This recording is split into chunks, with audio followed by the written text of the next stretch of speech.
what's up? This your boy Big Man. You already know what it is, man. So let's get right to it. Okay, so today we're going to be talking about NBA Youngboy and his trial. Now, today was day one in court, and it has already been an interesting court case, man. Now, you've got a lawyer who went out there, and he's watching this whole thing in person and giving updates. So we're going to break down some of those clips. But some of the wild breakthroughs seem like NBA Youngboy started off the day with a win. And it might not just be a win for him. It might be a win for the entirety of hip-hop, whoever have to face having their lyrics being used against them in a federal court case, man. So this is wild, man, to say the least. And the fact that NBA Youngboy is facing a lot of time and his music career is hanging in the balance, all while he's the hottest rapper in the game right now, man, it's a crazy mix of things. But before we get to these clips, do me a favor. Make sure you hit that like button, make sure you hit that subscribe button, and man, let's get it. Okay, now that we got that out of the way, let's talk about this NBA Youngboy trial and these breakthroughs. Now, first off, let's level set everyone. So there's a lawyer by the name of Lawyer for Workers on Instagram. Go check out his page. He does a lot of different type of updates, right? Now, he went online to talk about the fact that NBA Youngboy is going to be coming to trial today, and that in his first day of court, they've learned that the evidence against NBA Youngboy seems relatively loose. You know, it doesn't seem like anything solid because his DNA was not found on the weapon, you know, so they have a tough case ahead of them to prove that it's NBA Youngboy's weapon. Now, I want you to hear it from the lawyer himself, though, so let's check out this clip. NBA Youngboy update. This is Bill on Tuesday next week. He's going to trial in California on a federal gun case facing 10 years. I've been wondering what evidence each side has. Are there fingerprints? Are there DNA evidence showing that he held the gun? Guess what? There's no fingerprints. There's no DNA evidence tying NBA Youngboy to the gun they found in that car. Instead of using something like DNA, fingerprint, a cop saying, hey, I saw that man with a gun, they're going to use rap lyrics and they're going to use pictures of him holding guns to argue, hey jury, here's a song where this kid is rapping about FN, and FN is the same gun manufacturer as the gun we found in the car that day. And here's a picture of this kid holding a pistol, and if you look at this pistol closely, this is the same type of pistol that we found in the car. And so, because you have these pictures and these rap lyrics, this must have been his pistol. Make some other arguments that his jewelry was found in the car, and it's his car, and so if it's his jewelry and his car, it stands to reason it's his pistol. Is that how we convict people of illegal possession of a firearm? I don't know. We're going to find out from a jury, most likely. Now, as you heard in that video, he said that they only have the rap lyrics because there was no DNA evidence, no fingerprints found on the weapon that matched NBA Youngboy. Now, that makes it tough to prove that that's his weapon. Now, they also allegedly found some jewelry in the car. And they're saying since it's his car, the jewelry's his, the weapon's his too. You know what I mean? So I have to prove that in court. Now, it looks like they're starting off kind of slow, or at least they're not winning, you know, as far as the case is concerned, because the judge shot down some of the ideas that they had going into the case as far as rap lyrics are concerned. Now, there's two songs specifically that were going to be named in the case, one called Gunsmoke and the other called Life Support.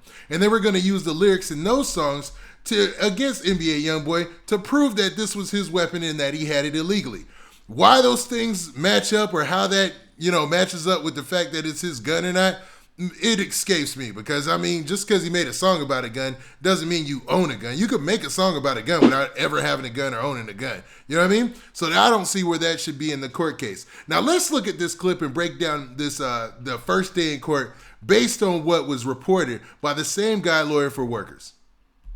Youngboy update.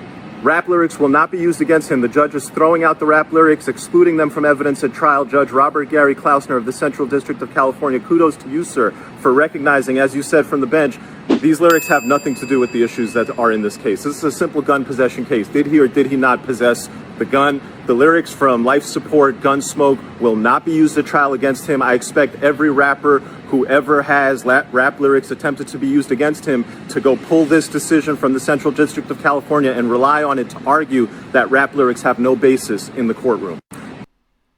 Okay, now based on what he said right there, this is a huge win for NBA Youngboy because all they had, according to his own reporting, is the rap lyrics and a couple of pictures from something else. And they were going to relate that to the fact that NBA Youngboy was in illegal possession of this weapon.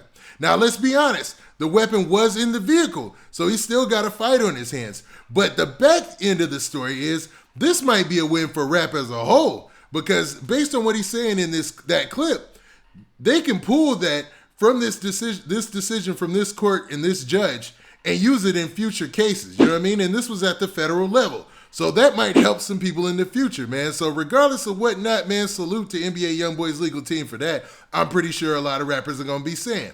Now, let's actually look at his latest update as of now. And now, like, this guy is actually on the ground at the court case reporting on this stuff, right? Straight to his Instagram, and he's letting people know the developments as they come out. So let's actually look at another development that he found out while he was sitting in there in the courthouse. More from the Youngboy trial. In the opening conference, the prosecutors mentioned that, hey, we think the defense is going to try to bring up the fact that the FBI named their operation to arrest and apprehend NBA Youngboy Operation Never Free Again. And, that's a play on the moniker Never Broke Again. The judge kind of stopped the government and they're like, yo, I don't really understand what you're coming from with all this. This is all a sideshow. This is a simple possession case. This is about whether or not he possessed the gun. I'm going to deal with that, but I don't know where you're coming from. It really just shows you what's going on in this case. This is not a typical gun possession case because this is NBA Youngboy and the government is treating it like World War VII.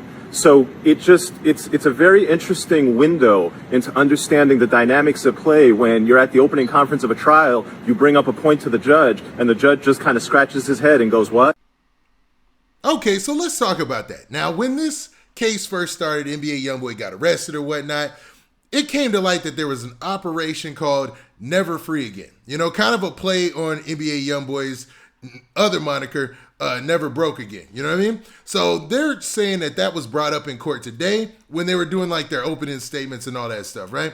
Now, based on what he's saying is the judge was scratching his head. He was like, yo, I'm here for a simple gun possession case and y'all coming at me with all this extra. And, the judge was pretty much shooting down things that the government's prosecutors were bringing to the court. He just wants to see this as a gun possession case like you would with anybody else. But based on what this lawyer is saying, that since it's NBA Youngboy, and since they obviously, I don't know if they have it out to get him or whatnot. I mean, it seemed like there was a lot of surveillance on him in order to get him for this gun case in the first place. And it was a slippery slope, or I should say, it was a little sketchy, man. It seemed a little sketchy how this thing unfolded. Like his lawyers were never contacted to let them know that there was a warrant out for him. Like it was a lot going on when NBA Youngboy got arrested. Remember, they had to find him in like the bushes or something like that. It was just a lot of stuff going on that just makes you wonder and has your head scratching. And it seems like a lot of that is continuing to happen in the court case, as far as this guy is concerned, man. So it seems like maybe they might be out to get NBA Youngboy, who knows? But what do you guys think? Do you think these latest developments in NBA Youngboy's case, and let's be real, this is day one in court. Do you think this is a win so far? And do you think that he might have actually helped out or bridged over to a win for other rappers in the future whose rap lyrics might try to use against him in the court? You know what I'm saying? Now with that, this has been your boy Big Man. Do me a favor. Make sure you hit that like button, make sure you hit that subscribe button, and make sure you hit that notification bell so that way you get a notification every time I drop this hot content. And we out of here. Peace.